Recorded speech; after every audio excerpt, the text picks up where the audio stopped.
Dernièrement, une personne de l'église, alors que je sortais, on sortait du temps de culte, cette personne m'a offert, il va se reconnaître, m'a offert cette vignette autocollante. Ta-da!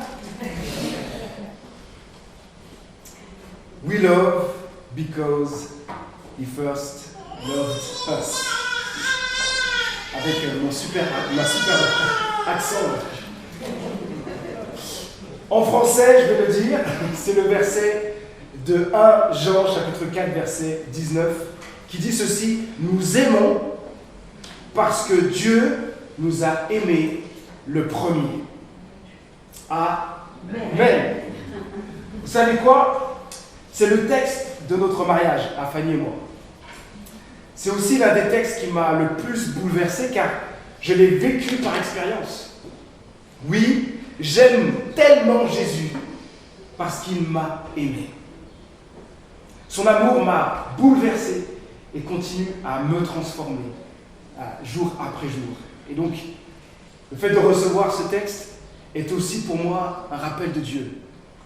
Emmanuel, garde le cap. Que tout ton ministère soit marqué par l'amour de Jésus. Ce texte de la parole de Dieu me fait penser aussi à ce que j'ai vécu cette semaine avec nos enfants. J'ai pris,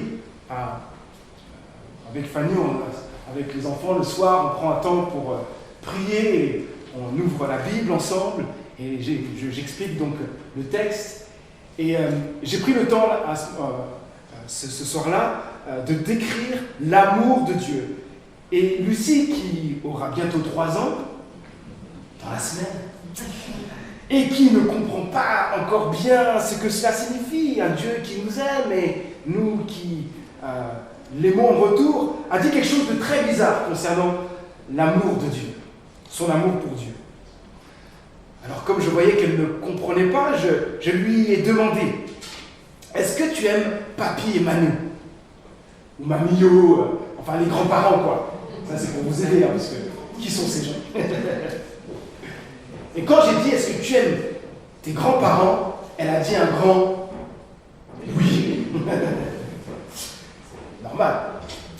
Et j'ai dit ok, mais je lui ai demandé: pourquoi tu aimes Papy et Manu, Mamio, les grands-parents? Et elle m'a répondu: parce que j'aime Papy et Manu. Voilà. Ok. Donc ça c'est la réponse qu'on entend souvent quand les enfants ont 2-3 ans, n'est-ce pas? Je lui ai ensuite expliqué, pour qu'elle comprenne ce que je voulais dire: tu les aimes parce qu'ils t'aiment énormément. S'ils ne t'aimaient pas, tu n'aurais pas vraiment d'élan d'amour envers eux. De même, si j'aime autant Dieu, c'est parce qu'il m'aime d'un amour infini. Mes amis, l'amour est ce qu'il y a de plus fort et de plus puissant au monde.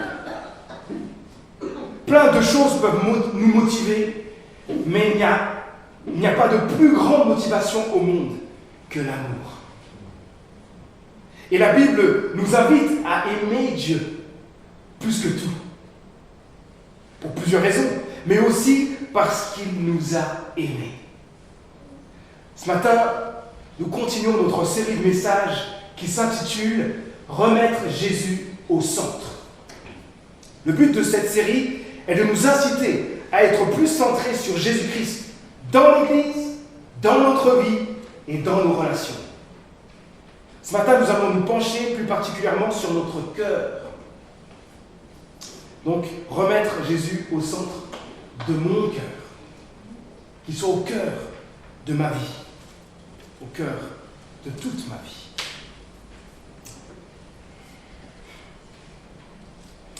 Je vous invite à nous rappeler ensemble l'amour de Dieu manifesté en Jésus-Christ afin que nous soyons plus centrés sur Jésus-Christ dans tous les domaines de notre vie.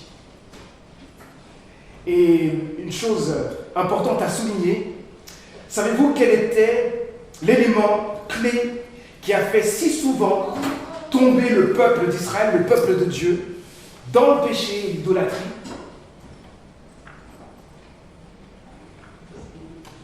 quel est l'élément clé qui les a fait si souvent tomber dans le péché de l'idolâtrie? C'est une question.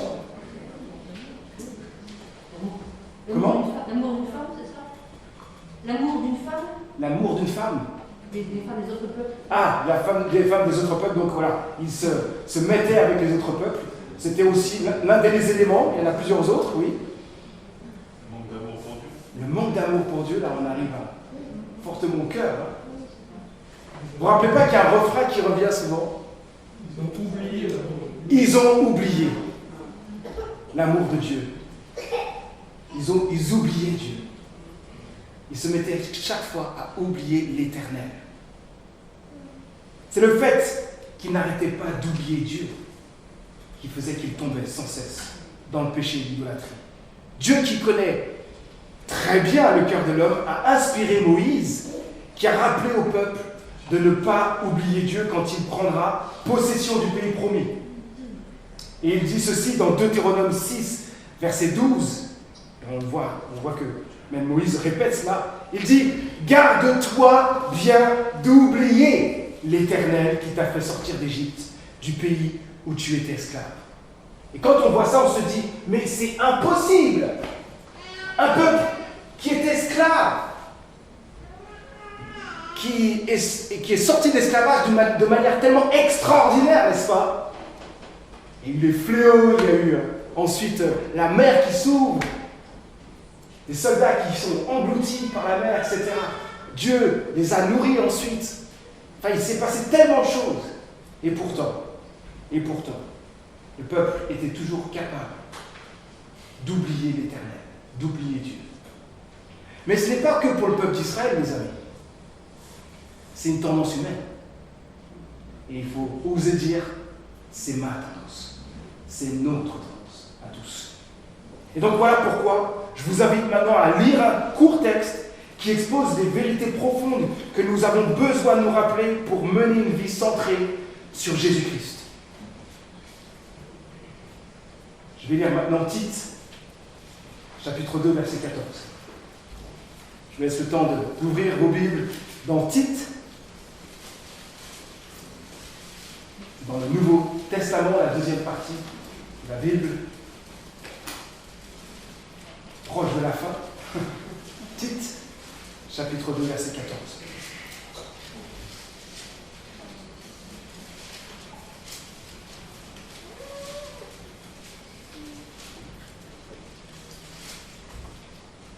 Tite 2, 14. Je cite.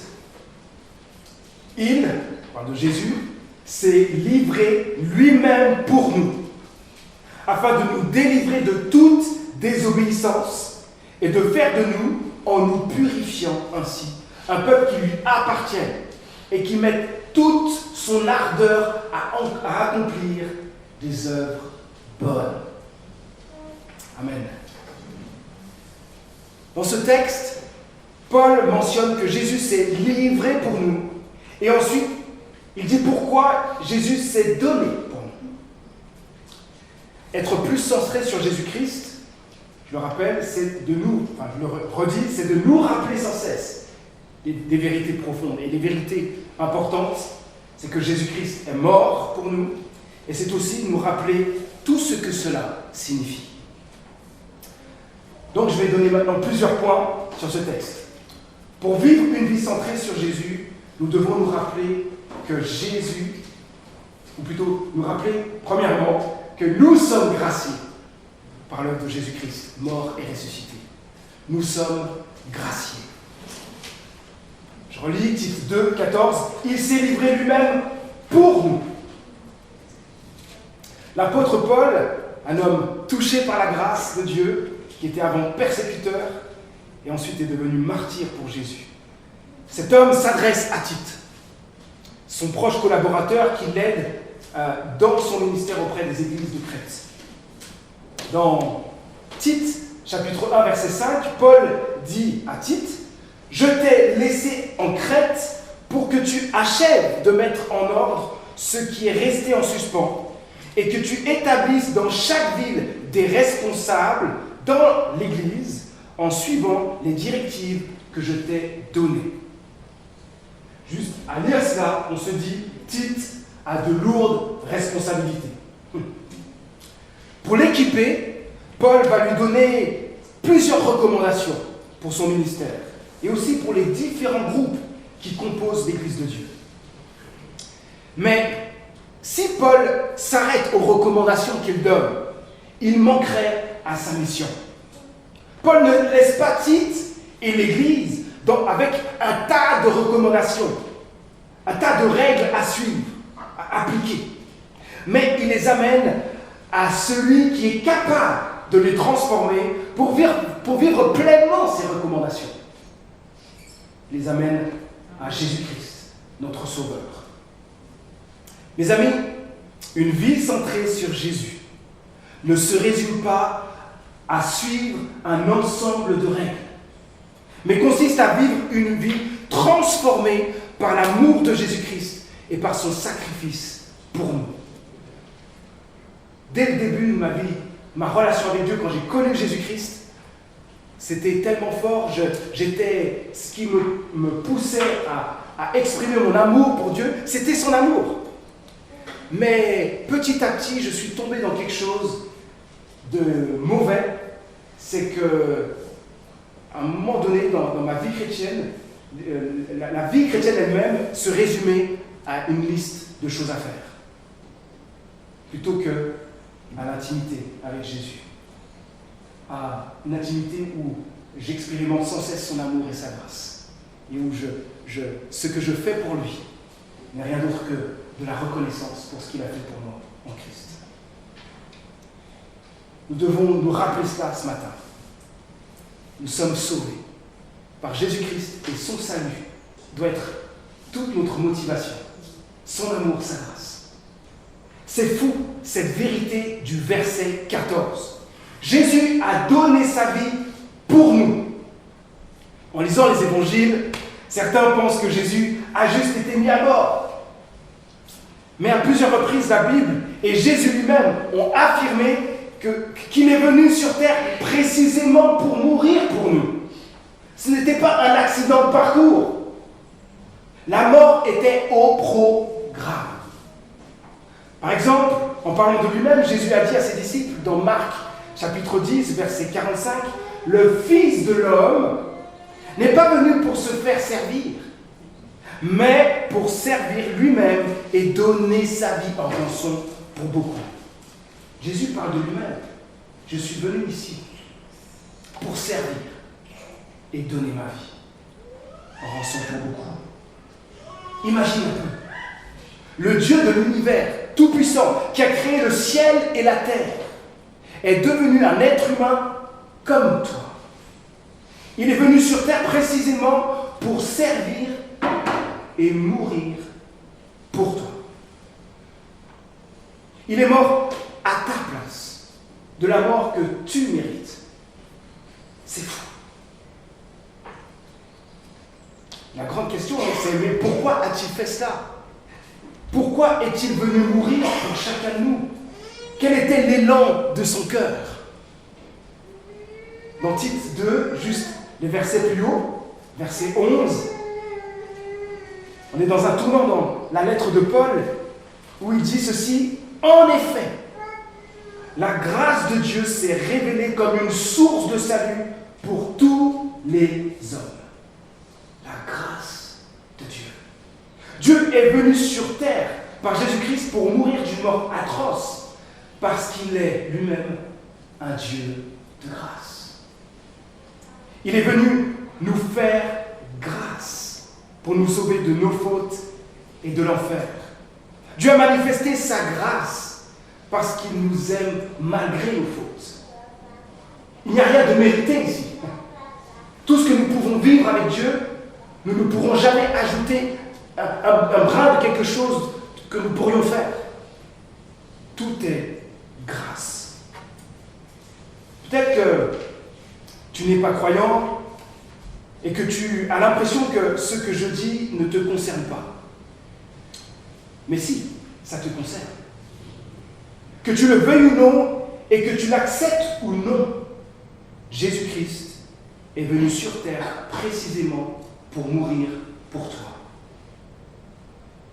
Il a donné sa vie pour te faire grâce et te sauver de la mort et de l'enfer, ce lieu terrible loin de la présence de Dieu. Libre ensuite à toi de venir à lui ou de rejeter son amour. Mais un jour, il sera trop tard. Le plus rapidement possible, prends la décision de venir à lui pour changer ta destinée, recevoir la vie éternelle et te réjouir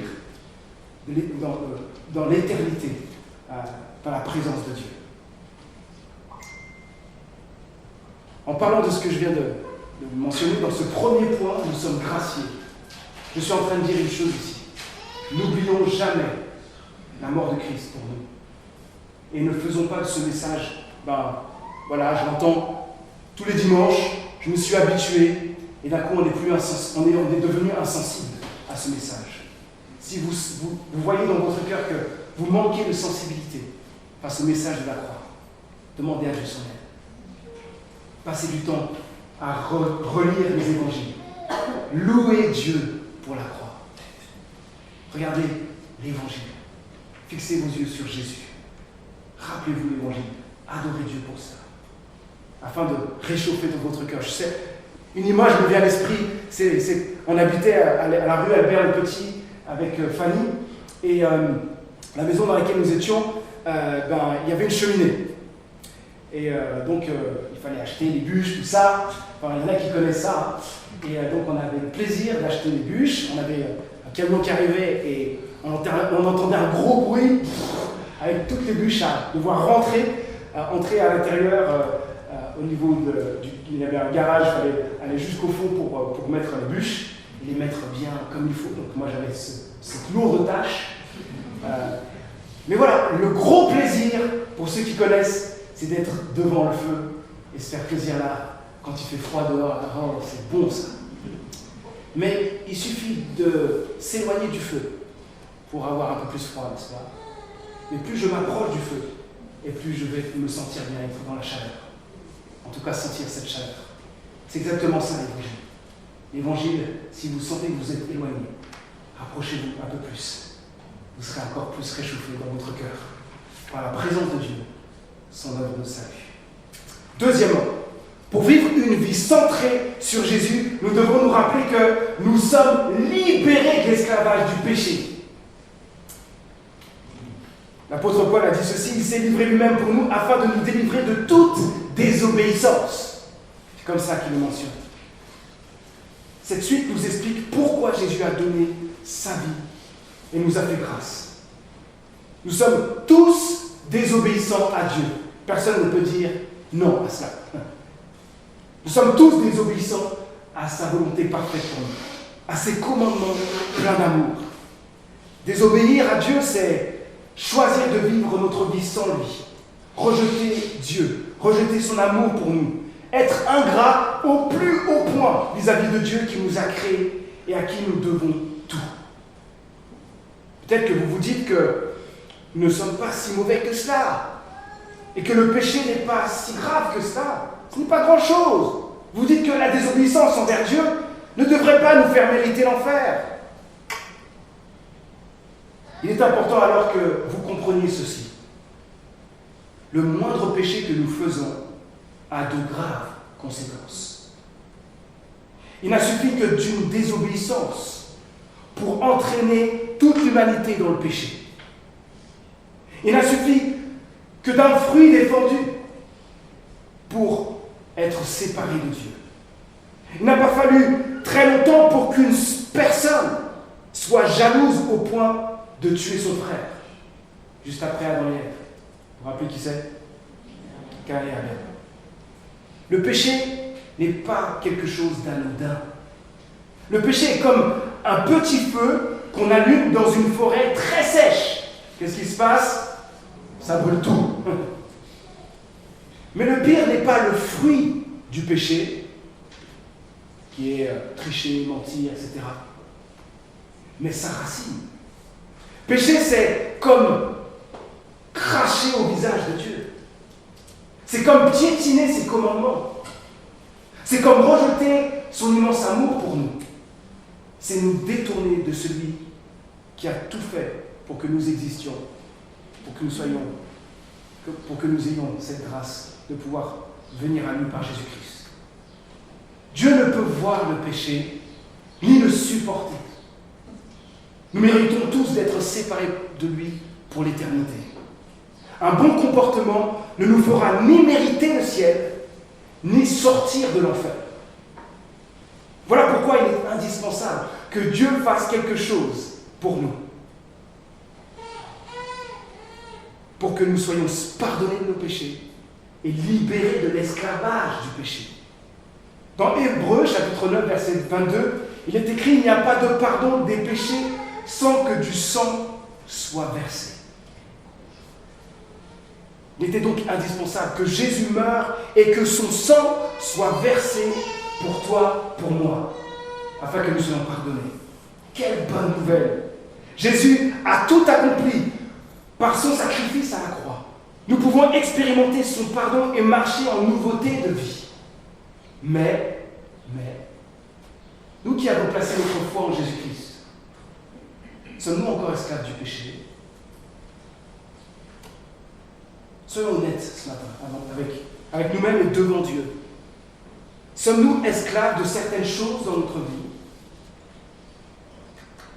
Des jeux vidéo, des jeux d'argent, Internet, la pornographie, notre réputation, nos succès, la productivité, notre corps, le regard des autres, notre propre famille. Vous entendez dans tout ce que je dis qu'il y a des bonnes et des mauvaises choses. Mais nous pouvons être esclaves même de bonnes choses. Mais qui prennent malheureusement la place de qui? La place de Dieu lui-même. Non seulement en agissant ainsi, nous attristons Dieu quand nous vivons dans le péché, quand nous ne lui laissons pas la première place. Mais aussi nous nous détruisons nous-mêmes et nous pouvons aussi détruire nos relations. Il y a tellement de couples, de familles, de relations brisées à cause d'addictions en tout genre, même chez les chrétiens. Ne laissons pas Satan entrer dans nos cœurs. Ne laissons pas Satan briser nos vies, nos relations et nos foyers. Vous savez, j'écoute assez souvent des podcasts, ça j'aime beaucoup. À chaque fois, je marche d'un point à un autre. Je suis à la maison, je vais jusqu'ici, puis après je vais quelque part. Tous ces moments-là, j'aime bien avancer sur des sujets, et que ce soit de croyants ou de non-croyants. Et dans les podcasts de non-croyants, il y a des choses que j'apprécie énormément. Et j'ai été agréablement surpris d'entendre certains dire, je parle de non-croyants, certains dire leur joie d'avoir fait des jeûnes d'Internet ou des réseaux sociaux. Des non-croyants dire ça. Même des non-croyants reconnaissent que les dépendances détruisent, rendent esclaves et tuent notre bonheur. Les amis, si nous n'avons pas le droit de dire, nous n'avons pas le droit de dire qu'une tentation est plus forte que nous. Ah non, c'est trop dur, je n'y arriverai jamais, ce péché-là, il est tellement... c'est trop dur, je jette l'éponge. Non, nous n'avons pas le droit de dire cela. Parce que Jésus-Christ a tout accompli. Il est possible que nous ayons besoin non seulement de l'aide de Dieu dans notre combat contre le péché, mais aussi d'autres personnes. Un combat contre le péché n'est pas forcément simple, et je ne suis pas en train de dire que vous avez Jésus-Christ et en un claquement de doigts, c'est fini. Mais le péché ne doit plus nous dominer. Tomber dans le péché, c'est une chose. Être dominé par lui, c'est autre chose. Mes amis, nous pouvons vivre libres par la toute-puissance de Dieu. Alors réjouissons-nous de cette bénédiction et vivons libres. Troisièmement, pour vivre une vie centrée sur Jésus, nous devons nous rappeler que nous sommes purifiés. Tite 2, verset 14 nous dit ceci. Donc l'apôtre Paul continue, il s'est livré lui-même pour nous, afin de nous délivrer de toute désobéissance et de faire de nous, en nous purifiant, ainsi un peuple qui lui appartient. En nous purifiant. Jésus-Christ est mort à notre place pour nous délivrer, on l'a vu, de toute désobéissance envers Dieu. C'est par cette délivrance que nous pouvons être purifiés. Et quand on est purifié, c'est afin d'avoir accès à la présence de Dieu et de vivre dans son intimité. C'est en demandant pardon à Dieu pour nos fautes et en plaçant notre foi en Jésus-Christ que nous sommes purifiés de tout péché. Cette purification nous rend saints aux yeux de Dieu. Dieu applique sur nous la pureté de Jésus-Christ. C'est beau. Une fois, je donnais cette image j'avais froissé une feuille et je l'avais mise dans un livre. Et j'avais dit au début, cette feuille, c'est nous. On est totalement froissés par toutes sortes de choses dans la vie, mais surtout par le péché, qui fait que la feuille, toute belle qu'elle était, elle est toute froissée, toute un peu déchirée, etc. Mais maintenant, nous sommes en Jésus-Christ. Et donc, j'ai pris cette feuille et je l'ai mise dans un livre.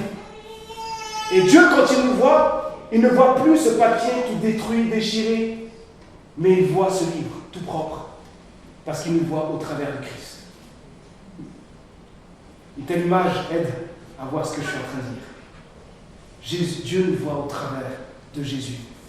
Nous sommes purs comme Jésus-Christ. Nous avons un libre accès dans la présence de Dieu, non grâce au bien que nous pourrions faire dans la présence de Dieu, mais exclusivement grâce à Jésus-Christ et à son œuvre à la croix. Alors nous qui avons passé notre foi en Jésus-Christ, la grosse question c'est, est-ce que nous profitons pleinement de la présence de Dieu au quotidien? Profitons-nous pleinement de sa présence? Jouissons-nous de sa présence par la lecture de la parole de Dieu, la prière, la louange, à tout moment? Avons-nous aussi un rendez-vous en tête à tête avec Dieu? Ou sommes-nous, comme certains, souvent je l'ai dit, sommes-nous des chrétiens du dimanche?